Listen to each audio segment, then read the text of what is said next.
Well, Hoosier Nation, we were going into that Purdue game last Thursday thinking Indiana was going to finally get off the mark against Purdue in the Archie Miller era.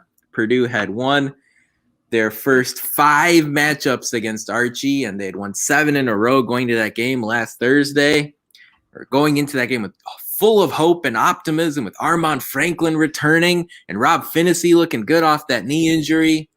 And then it all came crashing down. And obviously, we could tell on Twitter and Facebook that all sorts of Indiana fans have fervent opinions about all sorts of things related to Indiana's team, Indiana's coaching staff, and we're going to get into all of that tonight on episode 178 of the Hoosier Sound, where we are the official podcast of Indiana HQ. Our mission and goal is simple. We want to bring in-depth analysis and coverage for Indiana University sports to as many fans as possible across a multitude of modern platforms.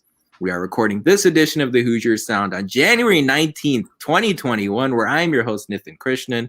Here with me tonight is the usual podcast co-host, Matt Lukens. Matt, I'm just going to hand it off to you. What were your thoughts as you were watching that game on Thursday night?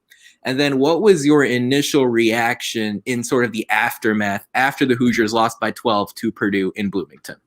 Yeah, I mean, to me, it was the least surprising loss of the Archie Miller tenure, which was that you look at their record that Archie has against the Purdue is 0-7 heading into the game. Like, I betting money on it, there's not much you can put on Archie Miller to beat Purdue. Like, the odds are not in your favor there. And then, as we all know, and from previous games, when Purdue shows up to Assembly Hall, you're in for a dogfight or Purdue's feeling it. And if they're feeling it, it's basically over. And that's how it kind of went in the first half.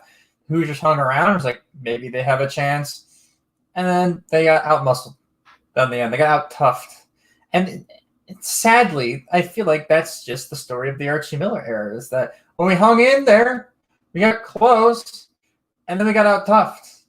And this is a guy who's supposed to be a defensive first head coach. He's supposed to be teaching toughness and a defensive mentality. And I felt like the defense was the problem and the toughness was the problem. So what are we coaching? Like, what are we doing? Is anything working? Because I don't think it is. And, we're going to get into the Archie Miller discussion in a bit. But, look, Travion Williams was a grown man in that game. He really missed some minutes from somebody like Joey Bronk that could just at least put a body of some size on him that isn't Trace Jackson Davis.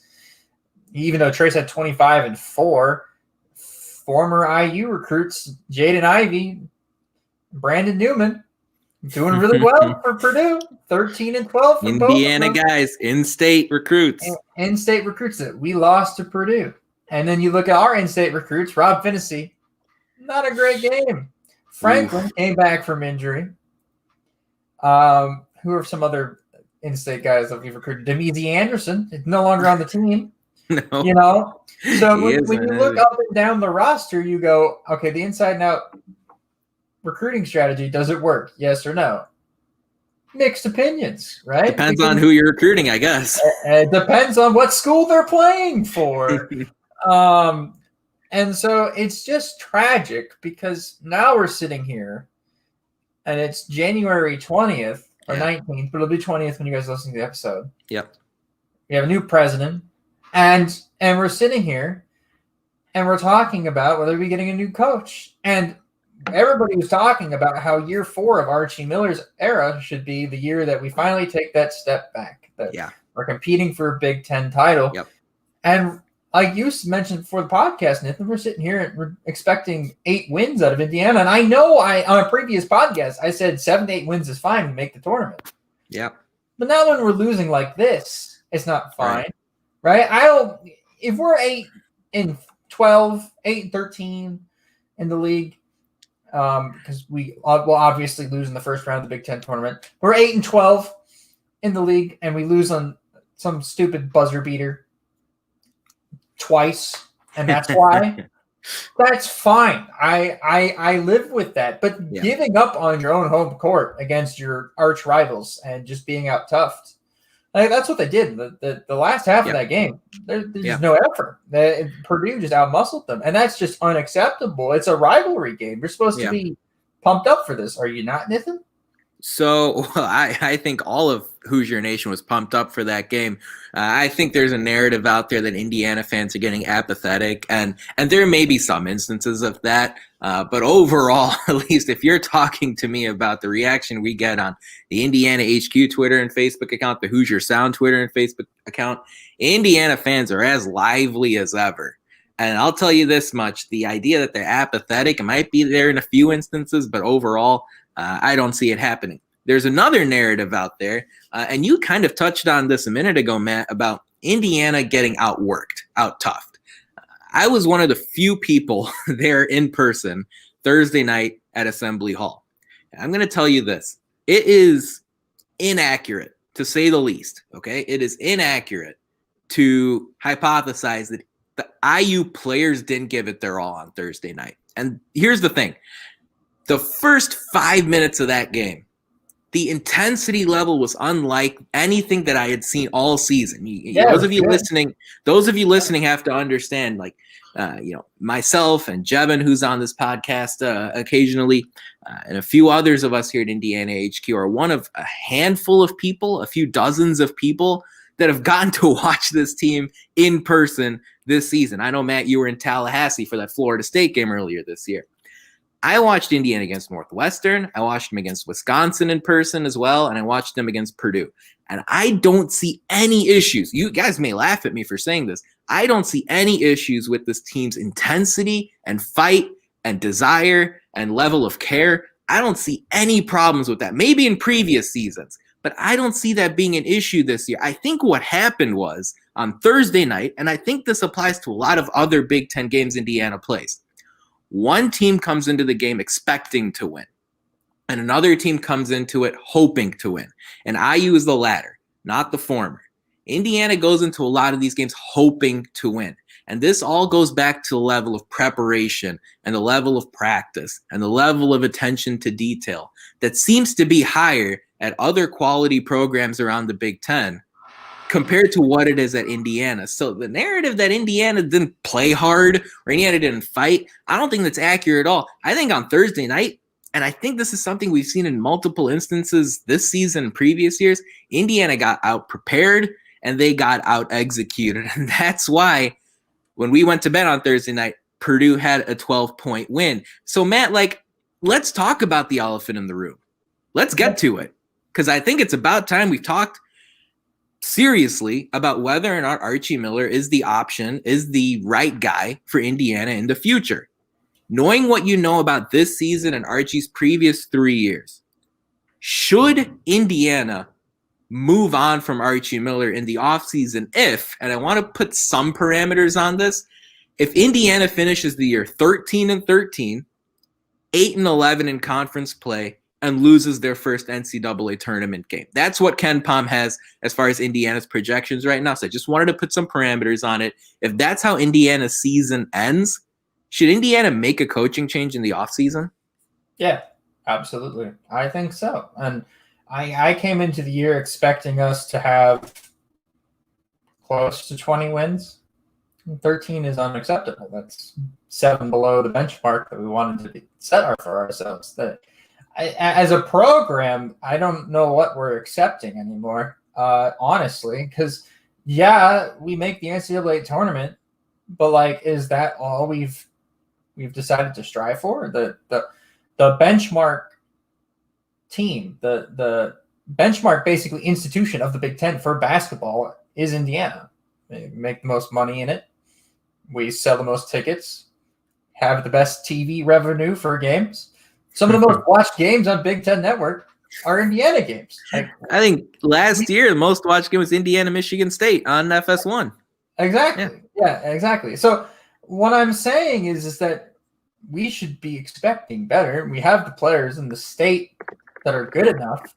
We even have national recruiting that is good enough. We can go and get 5-star recruits from anywhere we want.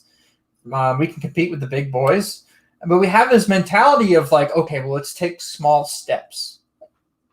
What? Since when is that acceptable? No. Sure, let's build a program the right way. That's great.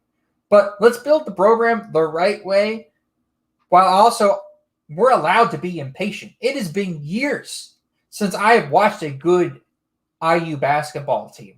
I think it's been since my sophomore year that the Crean choked his job away. Like, that's the last decent IU team that we've had. Now, we've had some teams with some good players on it, but they haven't been teams. Like, they haven't played well. They haven't meshed together.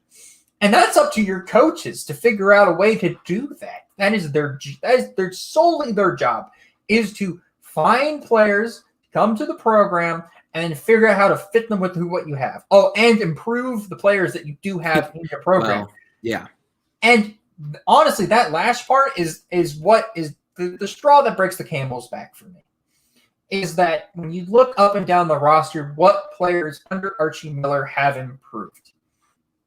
Trace was a monster coming into IU, is doing great this year, but he was already a monster, so that does not count. Yeah. You look at players like Armand Franklin. Okay, yeah, 1 year jump. That's great. But the list stops there. Rob Finney, Archie Miller's a former point guard. He can't get a point guard to play point guard. Like, Rob Finney has regressed from his freshman year. He was much better his freshman year. He's not starter quality this year. Christian Lander, a 5-star recruit, comes in. Yes, the spotlight's maybe too big for him. Mm-hmm. Yes, maybe it's too early. But still, as a coach, you got to get some minutes out of him. You got to work him into the rotation, especially when your starter's not playing well. No. Race Thompson. Okay, maybe. Jerome Hunter. He was the other guy I was going to mention. Yeah, Race Thompson, sure. But the rest of the roster, nah. Like, I feel like Al Durham is the same player he was his freshman year under Crean. Yeah, it's the same exact players. At some point, we have to see some sort of development. We haven't seen it, and that's a problem because when you're not developing players and you're not pulling 16 5-star recruits, you're not going to be getting anywhere. Like the Calipari idea of getting 5-star recruits in, letting them play for a year and do their thing is unrealistic at IU. 1, 2. Doesn't always work. Look at Kentucky this year. They're having a worse year than us. It's very volatile, and it's hard to work with. Yeah. So I don't know what Archie Miller has been aiming for this entire time. I don't know what his plans have been. I don't know what recruits that he's missed out on that could have changed it. But honestly, it has cost him his job. And at this point, I see no way back. If he loses to Purdue again this year, and he was this 0-9 against Purdue, and it would be 9 straight losses, but 0-7 under Archie Miller. 0-7 under Archie Miller against Purdue, and especially if we don't make the NCAA tournament. But if we barely even make the NCAA tournament with this team, I see no way back from Scott Dolson having to fire Archie, because Scott's going to be put in an interesting position, right, Nathan? Like, he's going to have donors and board members and people who remember the night days who are getting older breathing down his neck. Those lawyers in Indianapolis and Chicago and all those type of people. And we make fun of that, right? Like that's kind of a joke, right? But that's a serious consideration for somebody who's got Scott Dolson, because the IU program needs donations to continue striving towards the goals they want to achieve as a basketball program and as an athletic department, right? The women's soccer team and the women's soccer team makes money, but the rowing teams, the track teams, the volleyball is getting there, but isn't making money yet. They all thrive off the revenue that the basketball program creates. Sure. So we're sitting here, and when your revenue producing main program is faltering, you have to immediately change something. There has to be drastic things done. And at this point, it's time to pull the emergency escape button on Archie Miller. I mean, well, it's not even an emergency escape button. It's your normal escape hatch that you can use here. You know what I'm saying? And there's that. But Race Thompson and Armand Franklin were the two guys that I was going to say have really improved under Archie Miller. But otherwise, it's hard to pick anyone else out. It feels like Jackson Davis has made some strides this year, but overall, that's a pretty tough situation, especially when you compare him to Tom Crean, who seemed to, have the magic touch when it came to those 3-star recruits that he couldn't get from Indiana, because that was Crean's weakness. As far as Archie Miller is concerned, right? Like, there are plenty of strengths he still does bring to the table. He's obviously a great recruiter. He's been able to land fantastic 4-star, 5-star guys from the state of Indiana. That's Romeo Langford at the start, up to guys like, the more recent Anthony Leals and Trey Galloways this past year. He clearly cares about the job, and I think that matters. Having seen his sort of thoughts and conversations during press conferences and stuff, he is very much 100% in trying to do the best he can to get Indiana to realize as much of that potential as they can get.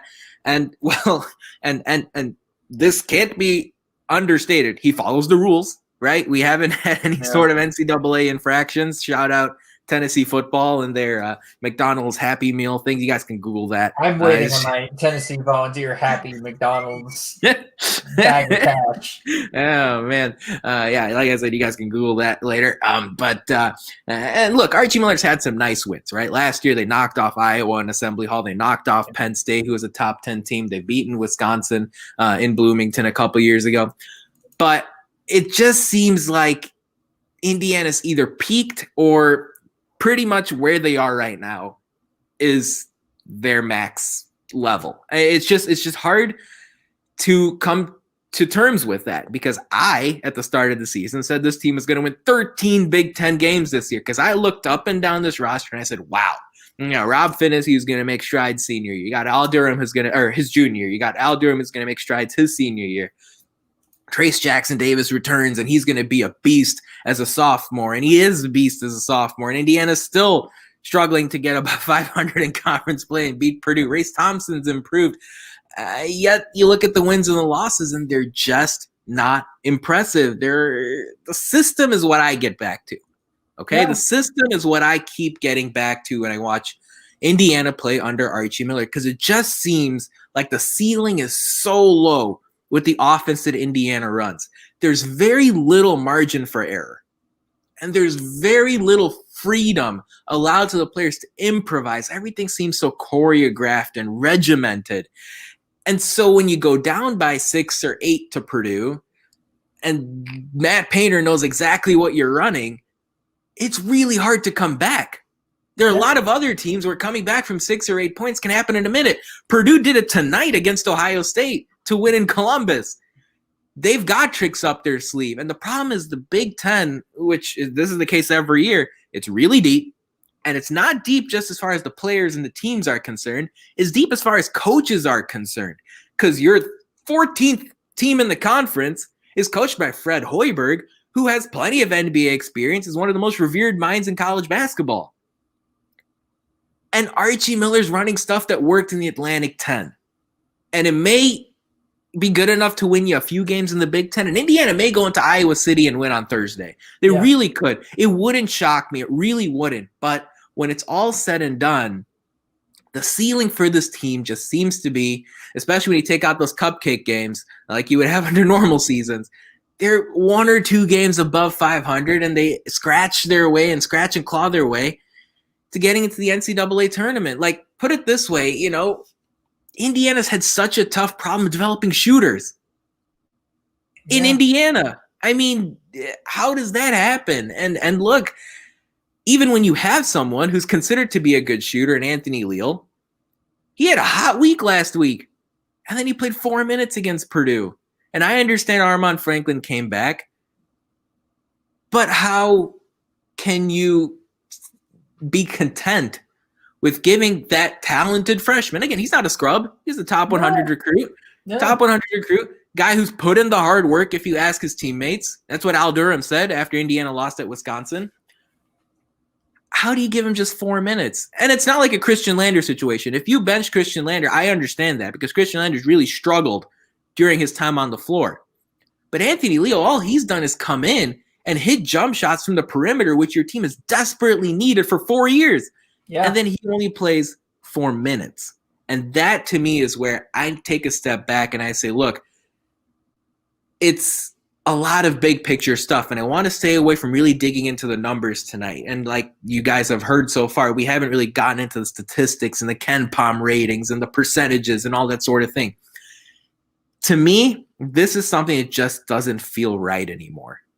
Right? Like we've all been in relationships or jobs or whatever where you just don't, it just doesn't seem like it's going to work out. And that's where I'm at right now with Indiana and Archie Miller. And don't get me wrong, IU's going to have some nice wins again this year.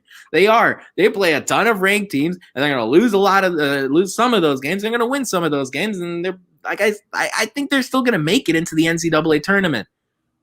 But on a very high level, it just doesn't feel right. And look, there are some options, right? And we're not going to get into this tonight, but if Indiana does move on, you got guys like John Beilein who could come out of retirement, Dane Fife, former Indiana guy at Michigan State, Chris Holtmann at Ohio State, Chris Beard would be interesting, the Texas Tech coach, former Bob Knight disciple. But then I want to throw this question at you, Matt. Let's turn the tables here. While I do think Indiana should strongly consider moving on from Archie Miller after the season's over, if they finish with the record that I threw out there, should Archie Miller move on from Indiana? Because at the same time, I get the feeling that, this may not be the best fit for him, and he's a smart guy, and he's obviously succeeded in other places. Do you think he should move on from Bloomington as well? No, yeah. He should not be subjected to this. He's a good basketball coach. The problem is he's made some really bad decisions when it comes to certain things at IU, and it's coming to kick him in the butt. And he honestly doesn't deserve half the hate that he gets. I know a lot of people will question a lot of his coaching. He's a good coach. He draws some good stuff up. The problem is that good stuff is not good enough for the Big Ten. And the coaches he's going against. You're right, Nathan. Like you went down the list of coaches in the conference, right? And talked about Fred Hoiberg being the 14th best. Right? Like we're talking about NBA style coaching matchups every night in the Big Ten. Like and Beilein goes to the NBA and he went to the Cavs. I don't know what his agent was feeding him, but that was just a terrible decision. But you're seeing a lot of these coaches go to the NBA and or work with NBA guys at the USA basketball level or whatever and be very successful with them. Archie too. Archie was working on Team USA a couple of years ago. Like this is not something foreign for our head coaches. The problem is that Archie has been out-coached all the time in the Big Ten. Now, that's fine because he can, in cases, like when we play Michigan State for some reason, he becomes a world-class head coach, which is great. Exactly. So he should definitely try after IU and we move on, which I think eventual, right? Like I can't see like you said, this relationship has reached a point of toxicity. Like a little bit. When you're in a relationship with somebody and you start pointing fingers at each other about who to blame, that's the point in which you should break up. That relationship is over. You're never gonna fix it. So it just doesn't feel right. It doesn't. It does not feel. It doesn't matter. It's not fun. Nobody's having fun. Nobody's enjoying this. We're gonna win, and I'm gonna be like, oh, I can't wait to lose 2 games next week. Like that's the point I'm at with this team, and that's probably the point Archie Miller was at. Like, why we won a game, I get 0 credit for it. This is so much fun. I love these fans. I love my fans. So. Archie's sitting here like this is not a good relationship. He can go to a school in the SEC. I'll just throw a random. They're not looking for a coach, but like Missouri, right? Mm-hmm. Good basketball school with a good tradition of being good at basketball with a fun rivalry against Kansas. He can go there. He doesn't have to coach against good coaches week in and week out in the SEC. He can coach against Tom Crean. Whoops, I said that. He can coach against Calipari. Oops. He can go and coach against coaches that aren't at the level that are in the Big Ten and be successful, and then go to the NCAA tournament and beat one good coach and make it to the Elite Eight. And all of a sudden, he looks like one of the better coaches in the country. Right. It's so sad because I remember when we hired him, and every national pundit was like, grand slam home run. It's not. I specifically remember sitting in my room listening to Matt Norlander on the Eye on College Basketball podcast. All right. So you can mark my words, Indiana fans. This is not will Archie Miller work? It's how can't he? How great? He can't possibly fail. Like, he's going to work out well. And now we're sitting here 4 years later thinking, what the heck happened? And we're not going into the details about it or whatever, but one last thing I'd like to mention on this is that since day one of the Archie Miller era, since game one against Indiana State, Oof. or was it IPFW? I don't remember. It was Indiana State. It was Indiana State. I was at that game. Yeah. Went to a miserable football game at Illinois the day after. I had no sleep. Thank you, Merchant 100. But I remember that game. The problem that game was shooting, offense, and getting out coached. That was the three problems that game. And what are the three problems now? And he had 4 years to fix it. So at this point, it can't be the kids. And it can't be the student athletes. Right. It can't be the assistant coaches. He's had time to change them. It can't be the program itself. He's had 4 years to change it. So if those things are off the table, the fourth thing left is Archie. The buck stops at the top. And at this point, we're out of options about who to blame. And now we're just pointing fingers at each other. You got to stop making excuses. I mean, that's really what it comes down to. It can't be the players recruited by Crean. It can't be the fan base is too intense. Well, you're not playing in front of anyone anymore. You can't be the conference is tough. Well, the conference is tough every year. It can't be Matt Painter at Purdue is just a tough matchup. Well, that's not an excuse. You can't say that. So that's where it is. And I love that you mentioned the Indiana State game, because it does feel to me. That Archie Miller should consider moving on from Indiana, simply because he's been snake bitten here like I've never seen another coach. I mean, like you said, from the first game, luck matters. It really does. Getting a favorable bounce here, good, piece of fortune there, especially on the court, not take recruiting out of it for a second, at least on the court. And okay, maybe, you can call the Rob Finney game winner against Butler in his second year as sort of a favorable bounce, or the Finney jumper even against Penn State a few weeks ago like that as well. But, the first game, you lost to Indiana State 90-69. And no one was expecting Indiana to be a rambunctious NCAA tournament team in the first year of Archie Miller. But when you still have guys like Robert Johnson on your roster, you still have guys like Juwan Morgan on your roster. You had Devontae Green on your roster, and Justin Smith and Al Durham, some players with talent that you could sculpt and mold. Losing by 21 to Indiana State was just at home. Yeah. In hindsight, something that I don't think Archie Miller will ever able to recover from, just from the general perception, right? Just from the general perception of him as a head coach and this program's operations with him as a head coach. And then guess what happened? You followed it up with another home loss to IPFW. And then you're going into Big Ten play, a year where, by the way, Indiana went 9-9 in conference play in Archie Miller's first year. And you're just going, man, you went 9-9 against the conference, but you couldn't beat those two teams? And then, of course, the conference got tougher, and even though Romeo Langford came in, you had nightmare losses like to Rutgers in the Big Ten tournament, and even more recently, teams like Northwestern and Purdue at Assembly Hall. So I agree with you. I could see him end up coaching in the same conference as his brother.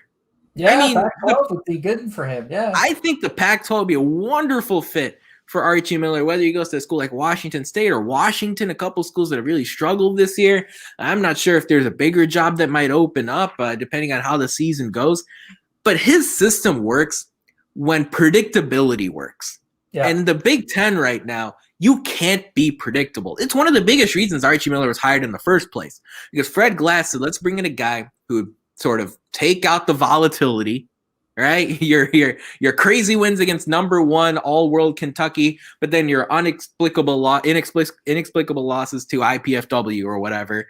Let's bring a guy in who can be consistent and predictable and run steady offense, an old school way, the way Bob Knight would run it.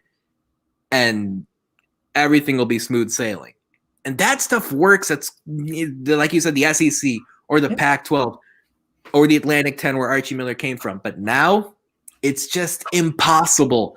Matt Painter and Chris Collins and Chris Holtman and Juwan Howard and Greg Gard and all these great coaches, and I'm sure I missed 6, like Tom Izzo. Like, all these coaches have 18 tricks up their sleeve, and they manage their substitution patterns differently on a game-to-game basis, and nothing they put on tape transfers over perfectly game to game, week to week, exactly the same. There's always a tweak. There's always a wrinkle. There's always – like, on Thursday night, Purdue double-teamed Trace Jackson Davis frequently, and there was a particular shot attempt that stood out to me where he just chucked it. He just fought through the double team and fired a 6-foot hook shot off the side of the backboard.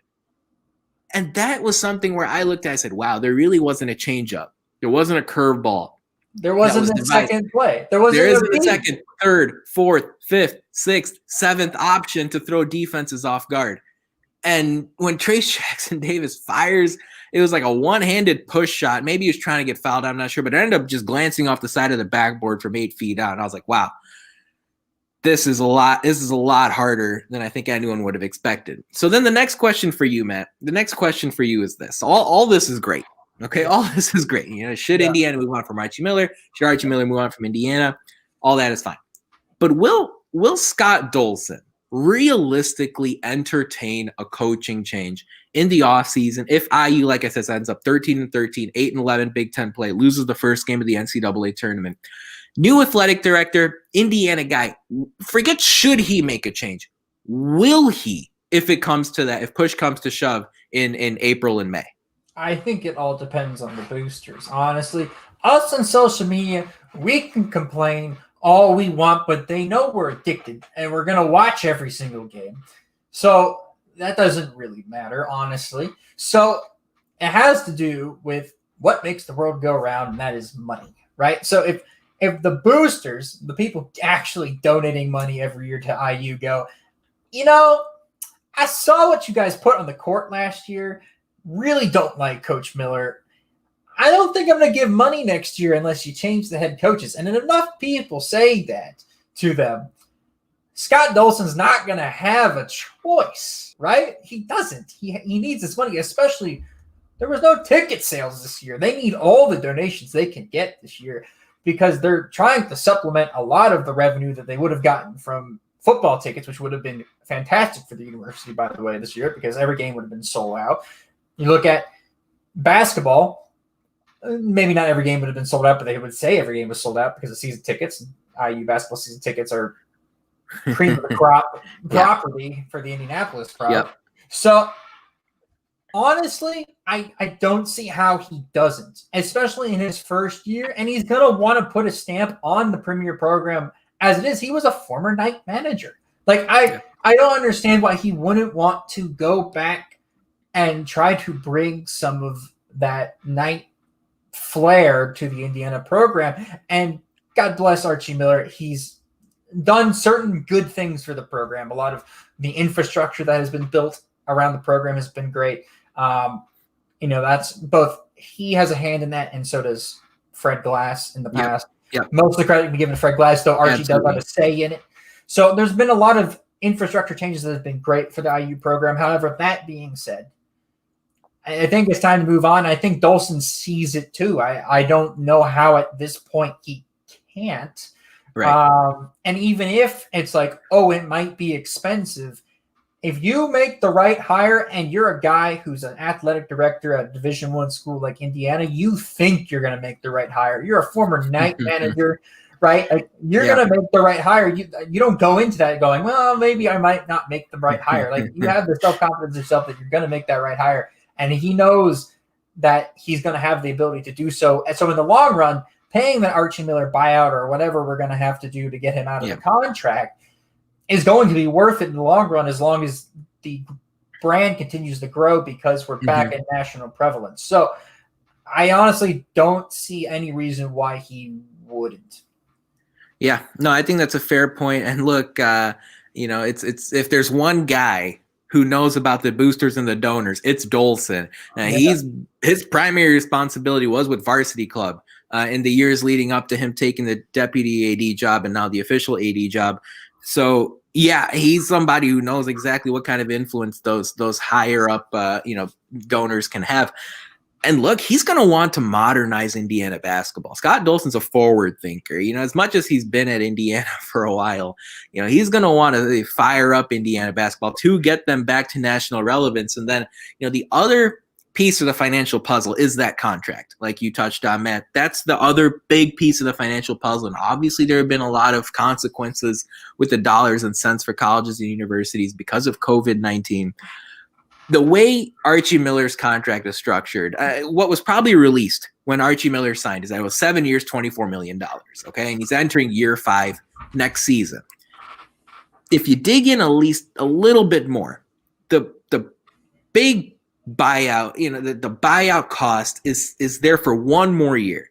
In other words, Indiana's buyout penalty reduces considerably after the 21-22 season. So that's the pros and cons. Those are the pros and cons that Scott Dolson will have to evaluate.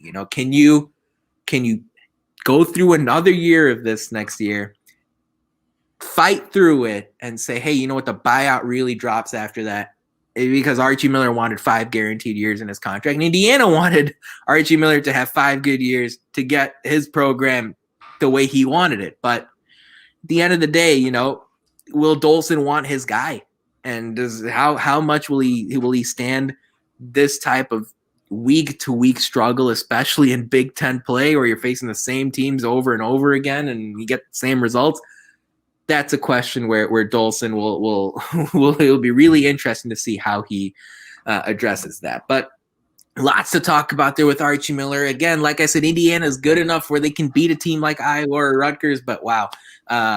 Didn't think we were going to have this conversation, but man, Thursday night was brutal. Oh, that was so brutal. One last question for you, Nathan. Yeah.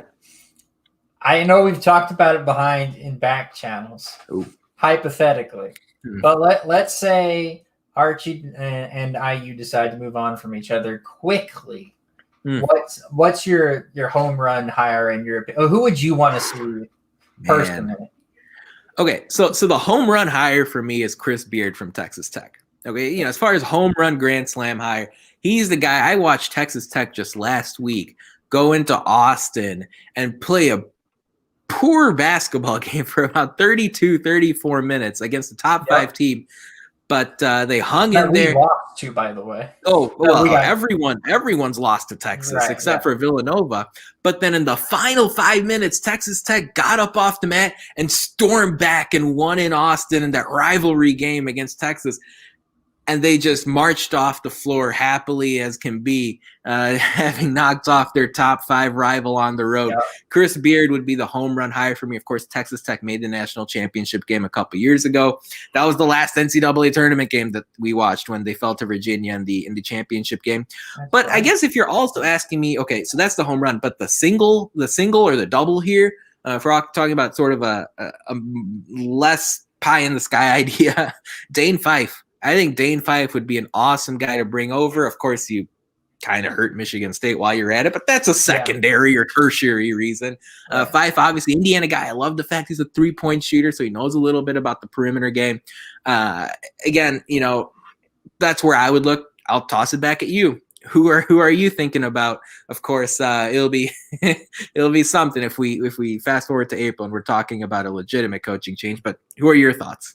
I agree with you on Beard. I think the storyline is great too. Like, we have Knight come back last year and they're looking for a new coach, and why not hire the Knight disciple to work under the former Knight manager? Like, that kind of makes sense to me. I don't know. He also runs very similar stuff to what Bob Knight ran at IU. You think about the motion offense and the defense that Knight ran at IU, that's very similar to what Chris Beard runs now, though a much more modernized version. But that's the thing, And that is the thing, right? Scott Dolson is a forward-thinking, a modern-thinking guy, and Chris Beard runs modern things. Like, his program has been great. He does a lot with very little. Yeah. So give him a program that can get a lot. He could do a lot with a lot. That makes a lot of sense. Pretty exciting, yeah.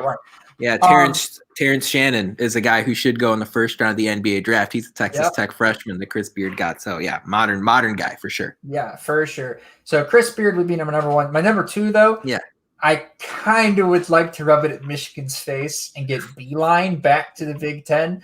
I don't think that happens. I also don't think Fife is an option. I don't see him leaving a comfortable spot in Michigan State where I think he knows he's going to be the next head coach. Yeah. Like, he could have been hired at a multitude of head coaching jobs at this point up until now. He's sitting there comfortably knowing that whenever Izzo feels like, you know what, I want to go spend my time at my lake house in Michigan in the winter and watch basketball games from my couch, and he'll have a job. And the same thing with Beeline. I think he's just done. I think after the Cavs, I think he doesn't want to recruit anymore. He doesn't want to deal with that. I think he's done. But if he ever wanted to come back, I feel like IU would be the perfect place for him, because a lot of his really good players that Beeline had at Michigan were from the Indiana recruiting grounds, like from the area from where he recruits from. So Zach Irvin, Gary Harris. Yeah, no, not Gary Harris. Not Gary Harris was Zach Irvin.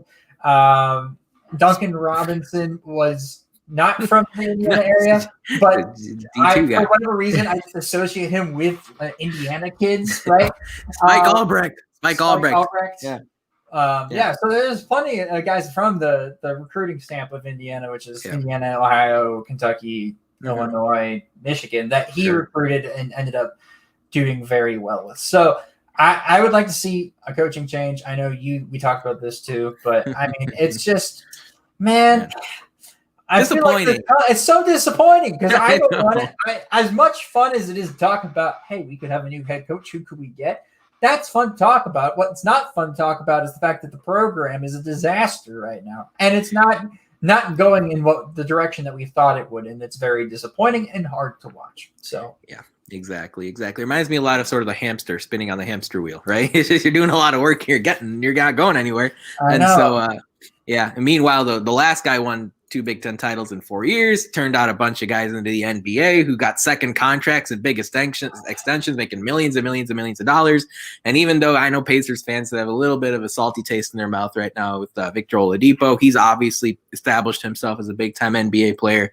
So I know some folks are saying, well, Indiana is no longer a nationally elite program. Well, I agree. Right now, Indiana is not nationally elite, but there is a stretch there between 2011, 2016 where Indiana was. And they were turning out guys in the NBA draft, top 5 picks, and they were turning out Big Ten titles. And I think that's a realistic place for Indiana to return because you and I, Matt, we were not people who paid much attention to Bob Knight or even Mike Davis when they went to the national title in 2002. Our basketball knowledge of this program is really from 2008, 9, and beyond. Okay. Yeah. And I'll tell you, when I was an undergrad in those years, 2011, 2012, 2013, Indiana basketball is pretty hot. Yeah. It was pretty hot. I'm really envious, honestly. You were there in 16. I mean, I was there in 16. Yeah. There you go. So, Indiana can get back to that. It's just surprising it's gotten to this point. But real quick, let's talk about who won the week this past week in IU sports because, well, outside of basketball, there are a whole lot of other sports going on in Indiana University because the Olympic sports are back. How about the water polo team and the wrestling team? Volleyball season starts up on Friday. It's nice to see some of these non-revenue generating sports get back to action because obviously there usually isn't really a next level for a lot of these sports. This is kind of the peak of what they do. Big Ten play, collegiate play. So it's great to see this coming together. And of course, we're going to have you covered all sorts of stuff on everything over at IndianaHQ.com. So a friendly reminder, if you'd like to subscribe to our podcast for free, all you have to do is search for the Hoosier Sound wherever you listen to podcasts. Stay up to date with all of our information by following us on Twitter at IndianaHQ or at the Hoosier Sound. If you enjoy our show, leave us a review, tell a friend, share our links. Your support really helps us grow. That stuff is important. The likes, the retweets, the subscribes, the reviews, all that sort of thing. Let's shift gears. Indiana football made a splash higher, Matt. Indiana football went out of their comfort zone and they got on the phone and Tom Allen brought in Charlton Warren from SEC country. He is a Florida defensive backs coach and then Georgia's defensive backs coach. And now he's going to apparently be Indiana's defensive coordinator. The school has not made an official announcement, but ESPN and Football Scoop and a lot of other sort of football national writers have reported that the Hoosiers are leaning toward, are zooming in on, are owning in on Charlton Warren to be Indiana's new defensive coordinator. He's got a big military background. He's turned out a bunch of quality players from previous secondaries into the NFL. Matt, if you couldn't tell from the excitement in my voice, what grade would you give Indiana hiring Charlton Warren to run their defense? A++++. I know I'm the recruiting guy on this podcast, apparently, because I like to talk about recruiting. This man is a top 25 recruiter in the country, folks. In the country. And that includes with teams like Alabama having like 4 of the top 10, right? Like, he is one of the best recruiters in the country as a defensive backs coach, right? At a school like Georgia, which Georgia's great, don't get me wrong, and Kirby Smart's a decent head coach who's good at recruiting. So he's got some nice stuff to work with there as a recruiter. But as defensive backs coach, he got the 4th best player in the class of 2020 to commit to Georgia. The 4th. 4. That's 1, 2, 3, 4. As a corner from Arizona, right, to go to Georgia. I don't know who from the West Coast wants to go to Georgia, but it ain't me. I want to go the other way, right? But he got this guy from Scottsdale, Arizona, to leave that area, which I know Arizona State was hard on him. A bunch of other teams on the West Coast, like USC, and the rest recruiting him, a 5-star recruit to go all the way east to go and play at Georgia, which is a good career move for him. He's going to get really good time at Georgia, playing the SEC. That's great. But Charlton Warren is a serious recruiter, and you pair him with the other assistant coaching hires that Tom Allen has made in his tenure at IU, and all of a sudden, I think we should just start expecting 4-star recruits start walking in the door. Ooh, man. We're getting to a point in which you look at the success we have on the field. Now we got to start seeing some success on the recruiting trail. And I think it's a matter of time before that happens. So IU is doing what you're exactly supposed to do as a football program, which is find a little bit of success and then cash in on it. This is a cashing in moment. Charlton Warren cashing in, getting one of the best recruiters in the country to go and call plays for you as defensive coordinator, a promising assistant, and a really good Georgia defense, by the way, who's known for having good secondaries. Yeah. So this to me is an A++ hire. There's a couple guys I wanted to see in this position. I wanted to see Kiffin just for the storylines. I think that would have been fun. But as far as names go, this is one of the better guys IU could have gotten. I think everybody, all the national writers universally were like, this is great for them. Cool. Wonderful. 99% of the time when your name isn't Archie Miller and the national media says that about you, it works. So if the national media is almost universally like, they're plugged in, then the answer is yes, this is a good hire. Now, and he's going to have help with play calling too, right?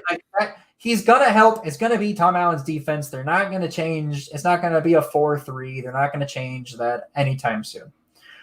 So they're going to have help from head coach play calling. So he can move his way into the play calling role like Kane Womack did himself and grow into that role, which is going to be great for somebody like him who doesn't have any play calling experience the last couple of years.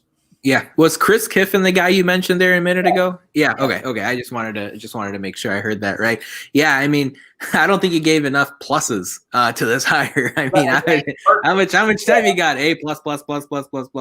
And I do like the point that you made about, his plate won't be all that full from the start, right? You've got a secondaries, specific cornerbacks coach and Brandon Shelby, who's very familiar with coaching that position group. So, for example, Warren won't have to spend too much time really focusing on the secondary. And then your head coach, used to be a defensive coordinator. And you better believe that's going to be incredibly helpful as far as, keeping Warren's workload as light as possible relative to other people who are in the same position. But wow, if the school goes on and officially confirms this news, it would be a huge home run. When you just think about this, Florida turned out Chauncey Gardner-Johnson and CJ Henderson into the NFL under Warren's tutelage. And then at Georgia, they've had they're going to have 3 guys, maybe even all 4 members of their secondary get called on draft day in April.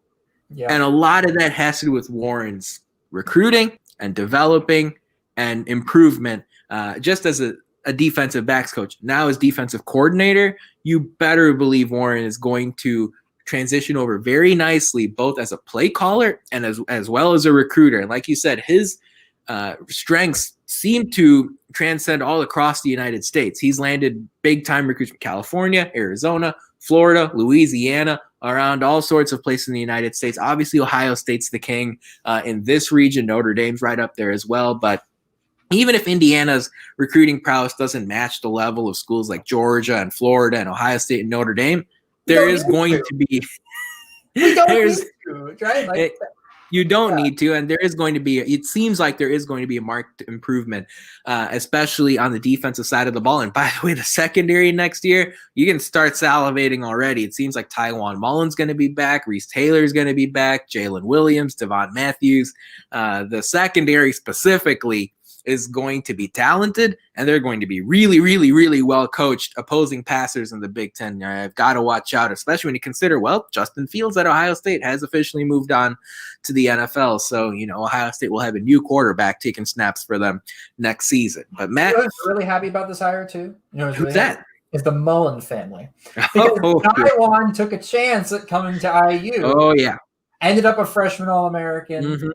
Now was getting votes as all Big Ten votes as a sophomore, and then as a junior, is preseason All-American, which is great for him. And he's going to have guys like Charlton Warren, who has helped get guys to the NFL before, like put an arm around him and go, "This is what you need to do in practice. Like, what are you seeing here? Yep. Like in film sessions, what's going on here?" This is great for him and his development. And the same thing can go for everybody in the secondary that you just mentioned. For sure.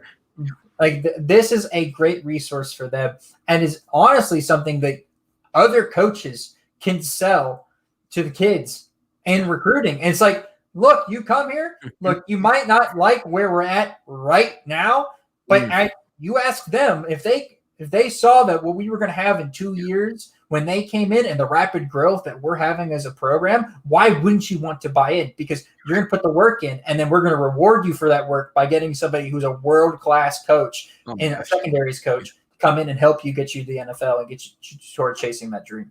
Yeah, just think about how much pedigree Warren carries in just as far as day one is concerned in Bloomington in the practice field. I mean, hey, CJ Chauncey Gardner-Johnson, NFL, CJ Henderson, NFL. I mean, wow. Certainly important to say the least. We've got a big write-up on Charlton Warren over on IndianaHQ.com. Plenty more details if you're curious. It's the main story on our website right now, at least until Indiana plays Iowa on Thursday evening. So definitely check that out. Matt, social media shout-out. I know something very interesting caught your eye. Indiana's starting running back the last couple seasons has moved on to the NFL.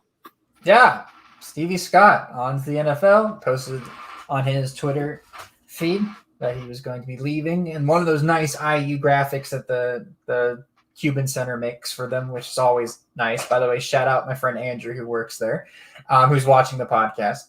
Appreciate everybody who watches the podcast.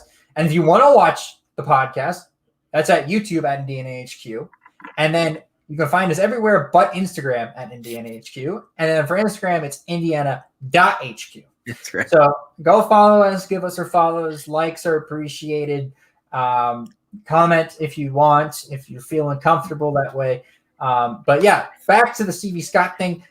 We talked about it last week. We did. Right? Yep. Mm-hmm. Who is the least, who do we expect that wouldn't go? And I think unanimously between all of us was, I don't think Stevie's going. There's no way. But He's going to go get Trace's dream. I think he'll be a second day, maybe even third day draft pick. Yeah, third day towards the end of the draft. Yeah. But he'll end up in a home where they're going to take care of him. Yeah. And there's plenty of teams around the NFL that are looking for a hard-nosed running back. So he's going to find a home, and I think he'll play in the NFL. I think he'll play for a couple of years in the NFL. He'll be good. He'll make some money. And then he'll be able to retire in Syracuse, New York, and go back and do whatever he wants to do. So you can ask Stevie Scott exactly where he wants to retire. I don't know if Syracuse is on the top of his list, but I know it's his hometown. I don't blame him if he wants to go home. Right. Mm-hmm. No, for sure. I think it's a really good opportunity for him. And again, everybody is going to the NFL. Like, this is what we want as a program. As much as it's sad that Jamar Johnson is leaving for the NFL and Jerome Johnson is leaving the NFL. Like, these guys, as much as we want them back to have as good of a team next year as we could possibly have, like, them going and chasing the dream only builds the program up more. Like, the more guys on Sunday Night Football that there's recruits are sitting back and watching, because they all watch the NFL, are sitting back and watching. And Jamar Johnson, in his second year out of Indiana, is getting Pro Football Focus good numbers. And he's sitting there and he's like, Jamar Johnson, Indiana University. Like, and they're sitting there and I got a text from Charlton Warren on their phone talking to them about, hey, you watching this game tonight? And that makes connections. Like, that sets off like the brain muscles start working for the recruits to go, maybe I could be like Jamar Johnson. Look at him. Synapses. He's Pro Football Focus, like number 7th best free safety in the league. Like, I want to be like him. So I think this is nothing but good for IU. I'm really proud of him for going to the NFL, and this opens up room for another promising recruit. Speaking of recruiting, Samson James. It's Samson James time. Ready to go. Let's go. Yeah. He is the number 1 running back now at Indiana University, and he's going to have to grow into that role next year. And he's going to be growing into a role with a team that has a lot of expectations, right? So it's the pressure's on, but I think somebody like Samson, who decommitted from Ohio State, is going to relish the challenge that is going to be being a starting running back for a top 25 preseason 25 team. Oh, for sure. And it's going to be a bit of a baptism by fire, at least if it's a starting role. It looks like Indiana's going to have Iowa and Cincinnati in the first few weeks next season. The schedule has not been officially released, but we'll see how that goes. I do think Stevie Scott, by the way, will carve out a role in the NFL. I don't think we should gloss over that. There are 2 things he does really well: short yardage and pass protection. And those 2 skills will make you go far in the pros. And you don't have to necessarily have breakaway speed. You don't necessarily have to have breakaway, game-changing elusiveness. If you can do those 2 things well, you're gonna be just fine in the National Football League. Let's quickly switch gears once again, Matt, and wrap up our episode this week with a couple of previews. Indiana has a chance at redemption. Top 5 matchup on the road in Carver Hawkeye Arena on Thursday night, followed by a home game against Rutgers on Sunday afternoon. Again, the short turnaround, man, it's brutal. If you got to go the Thursday night to Sunday afternoon turnaround with travel. Indiana, let's focus on the Thursday game. The Hoosiers face the Hawkeyes. Iowa's coming off a blowout against Northwestern and Evanston over the weekend. Of course, Indiana had the weekend off after their loss to Purdue. KenPom has it Iowa 81, Indiana 71. The Hawkeyes play fast. They've got great shooters. They're led by Luka Garza. Matt, Indiana pulls off the upset what happens?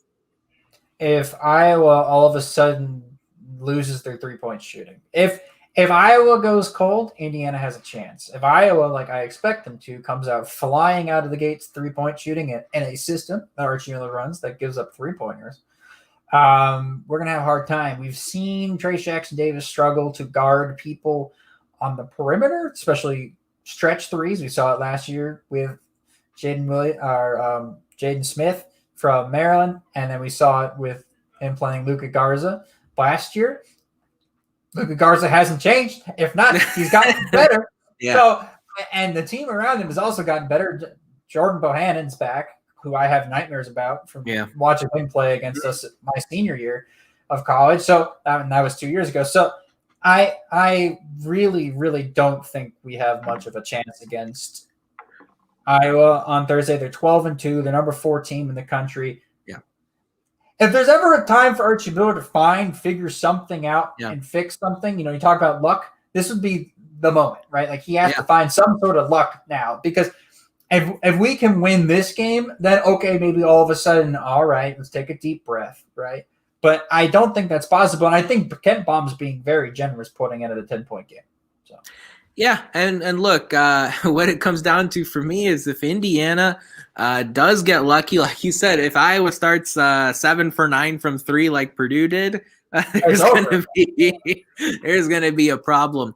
Indiana wins on Thursday night if they take more than 22 threes and hit more than 40%.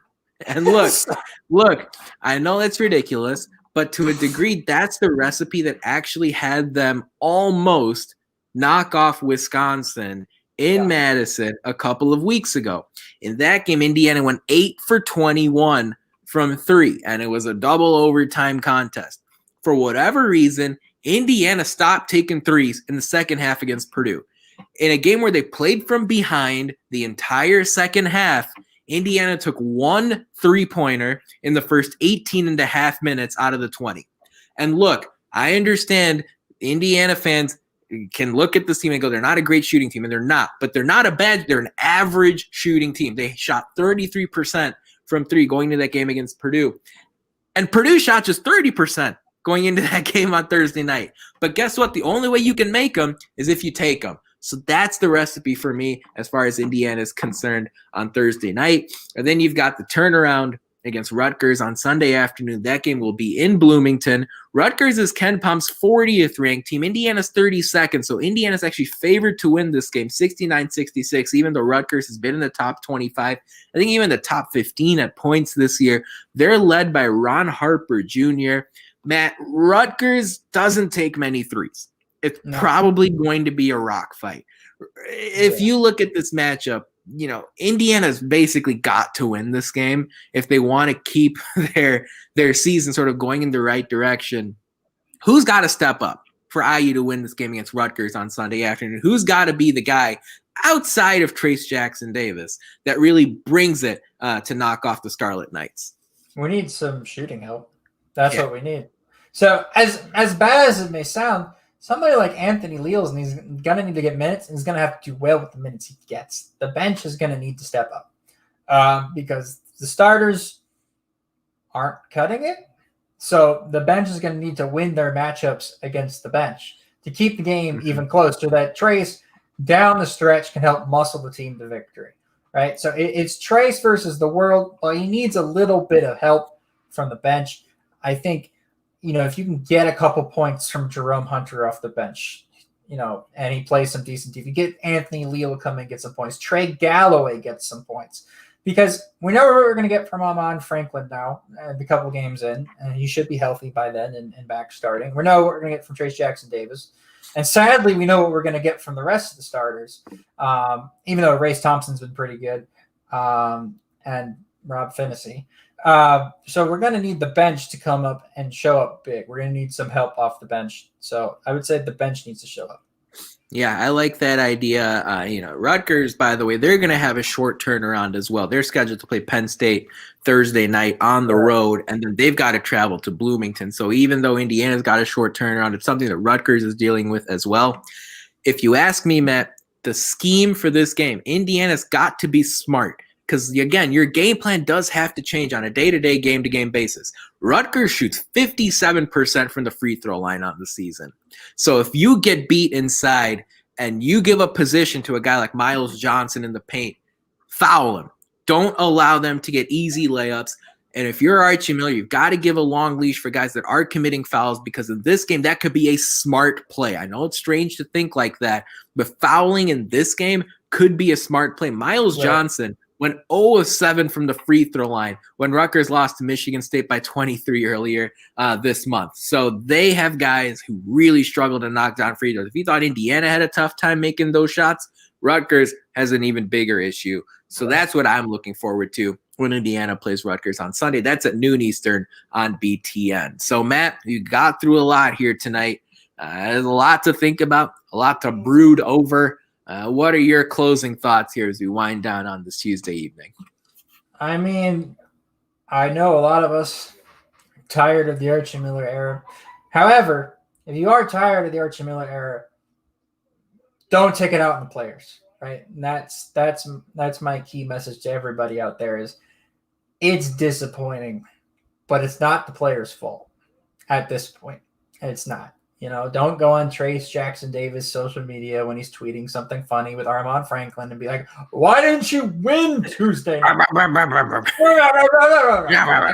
don't do that. Like, that's what you sound like. That's what your tweet sounds like. That's what everybody who's normal human being that stares at that tweet goes, probably shouldn't have tweeted that one. It's like the meme where the guy's pointing at it. The best time to delete that tweet was before you tweeted it. The second best time is now. Like, don't tweet at our players. Just don't be negative. Like, they're trying to give it their all. We can talk about, Niff and I can talk about whether I thought they were giving enough effort in Purdue game.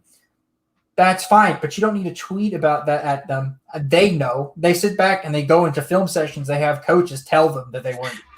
You don't need to tell them that. They know, right? It's disappointing, but don't tell them that. So my message to everybody is, let's not make the situation more toxic than it needs to be.